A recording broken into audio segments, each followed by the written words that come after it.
Students एक new chapter start करने जा रहे हैं हम लोग, रिम्स ऑफ द अर्थ। ठीक है, आपको पता है earth is the only planet जहाँ पे लाइफ पॉसिबल है। तो ये यहाँ पे पॉसिबल है इसके 3 रिम्स की वजह से। आप इसको एज लेयर्स कंसिडर कर सकते हो, स्फेयर्स या डिफ्रेंशिएशंस कह लो अर्थ की पार्ट्स का ही। चलिए स्टार्ट करते हैं हम इसको। कौन से हैं ये 3 RIMS? Air, water and land. ये मैटर के 3 स्टेट्स को रिप्रेजेंट करते हैं।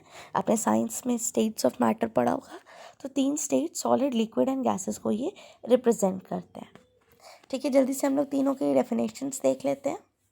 सबसे पहला है लिथोस्फेयर। ठीक है, लिथोस्फेयर क्या है?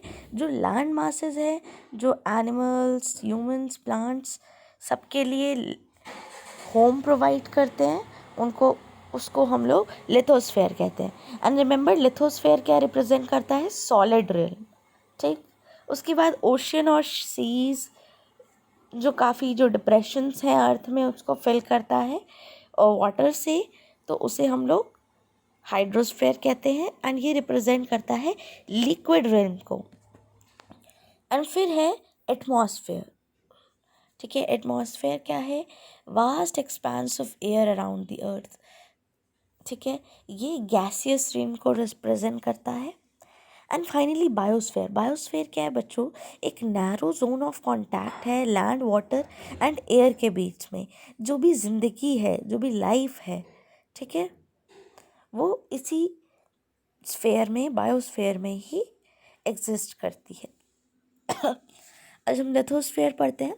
लिथो का मीन्स होता है रॉक्स, और लिथोस्फेयर से मतलब है रॉकी सरफेस या सरफेस ऑफ द अर्थ, जो रॉक से, लैंड से एंड सॉइल से बना है। अब लिथोस्फेयर के भी कुछ पार्ट्स हैं, देखते हैं। जो लिथोस्फेयर का सबसे ऊपर का पार्ट है, सबसे top most solid upper most layer, उसे हम क्रस्ट कहते हैं। ठीक है, it consist of 2 types, an upper layer of lighter continental rocks called sial. SIAL। Sial में आप इसको 2 कंपोनेंट्स में ब्रेक कर सकते हो, silicon and aluminium. SI for silicon and AL for aluminium. ठीक है, तो इसमें ये 2 चीज़ें आपको मिलेंगी। ठीक है, सबसे जो ऊपर वाला लेयर होगा सियाल, फिर उसमें नीचे का लेयर है जो थोड़ा हैवियर है, इसको हम लोग सीमा बोलते हैं। ये ओशंस के बेसिन्स बनाता है। इसमें थोड़े डेंस मटेरियल हैं लाइक मैग्नीशियम। ठीक है, अब इसमें भी डिफरेंसेस आपको देखने हैं। जो सीमा होता है SIMA, वो पूरी अर्थ को एनसर्कल करता है। ठीक है, बल्कि जो सियाल, केवल सियाल कहाँ पे होता है? ओनली रेस्ट अबव सीमा। अर्थ को असली में एनसर्कल करने वाला सीमा सियाल है, सॉरी बच्चों, सीमा है। एंड जो सियाल होता है उसके ऊपर जस्ट एक लेयर की तरह होता है हमारा सियाल। तो ये कुछ इंपॉर्टेंट चीज़ें आप ध्यान रखिएगा। चलिए नेक्स्ट स्लाइड में देखते हैं। अब बच्चों यहाँ पे हम लोग कुछ इम्पॉर्टेंट पार्ट की तरफ बढ़ रहे हैं। जो आपकी क्रस्ट होती है, अर्थ की क्रस्ट, वो काफ़ी लार्ज स्लैब्स में ब्रेक हुई होती है, जिसको हम लोग क्रस्टल या टेक्टोनिक प्लेट्स कहते हैं। हो सकता है आपने ये नाम सुना भी हो। ठीक है, ये fluid layer of denser rocks के ऊपर मूव करती हैं, कभी कोलाइड करती हैं, सेपरेट हो जाती हैं, कभी एक दूसरे के पास से निकलती हैं।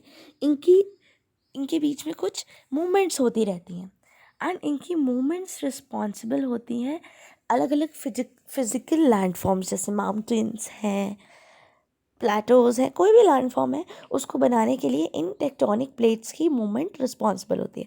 हाँ, बट ये ऐसा नहीं है कि एक बार में ही हो जाती है, काफ़ी ईयर्स लेती है ये मूवमेंट के लिए, इतना इनका कांस्टेंट मूवमेंट नहीं रहता है। Plate movements also called volcanoes and earthquakes. जो वॉल्केनोज और अर्थक्वेक का अगर कोई आपसे रीज़न पूछे तो भी आप उनको यही बताओगे, मूवमेंट ऑफ टेक्टोनिक प्लेट्स। ठीक, टेक्टोनिक प्लेट्स क्या है बच्चों? सिंपली जो आपकी अर्थ क्रस्ट है वो काफ़ी स्लैब्स में, टुकड़ों में टूटी हुई है, जो नीचे की डेंस लिक्विड मटेरियल पे आपकी फ्लोट करती है। आप ये समझ सकते हो आपकी अंडरस्टैंडिंग के लिए। ठीक है, नेक्स्ट है क्रस्ट में काफ़ी अनइवन सरफेस होता है जिसमें डिफरेंट फीचर्स हैं, माउंटेन्स, हिल्स, प्लेटोज, प्लेन्स, आप जानते ही हो, जो अपनी height from the sea level के बेसिस पे डिफ्रेंशिएट करा किए जा सकते हैं। इन फीचर्स को हम लैंडफॉर्म्स कहते हैं। ठीक है, अब जो सैटेलाइट पिक्चर है हमारे अर्थ की वो काफ़ी ब्लू एरिया शो करती है, जो ओशंस दिखाता है जो पानी से भरे हुए हैं, एंड काफ़ी कुछ ब्राउन एरियाज शो करती है जो लैंड मासेस दिखाता है, एंड इसे हम कॉन्टिनेंट्स कहते हैं। The continent project above vast ocean like islands. An island आपको पता ही है, piece of land surrounded by water on all sides. अब हम कुछ कॉन्टिनेंट्स के बारे में पढ़ते हैं। आपको पता होगा वर्ल्ड में 7 कॉन्टिनेंट्स हैं जो 29% अर्थ की सरफेस को ऑक्यूपाई करते हैं। कौन कौन से हैं? Asia, Africa, north America, south America, Europe, Australia and Antarctica. ठीक, इसमें से ऑलमोस्ट 2/3 लैंड इक्वेटर के नॉर्दर्न साइड में है। साउथ में क्या आपको मिलता है? केवल ऑस्ट्रेलिया एंड अंटार्कटिका, जो कम्प्लीटली साउथ में है। ठीक है, अब ब्रीफ डिस्क्रिप्शन है यहाँ पे बच्चों डिफरेंट कॉन्टिनेंट्स का। मैं चाहूँगी कि आप ये सारे कॉन्टिनेंट्स एक बार रीड करके आएँ, क्योंकि इनमें कुछ एक्सप्लेनेशन रिलेटेड चीज़ें नहीं हैं, फैक्ट्स हैं जो आप रीड कर लेंगे, एंड नेक्स्ट टर्न में हम इसके आगे से शुरू करेंगे। Thank you.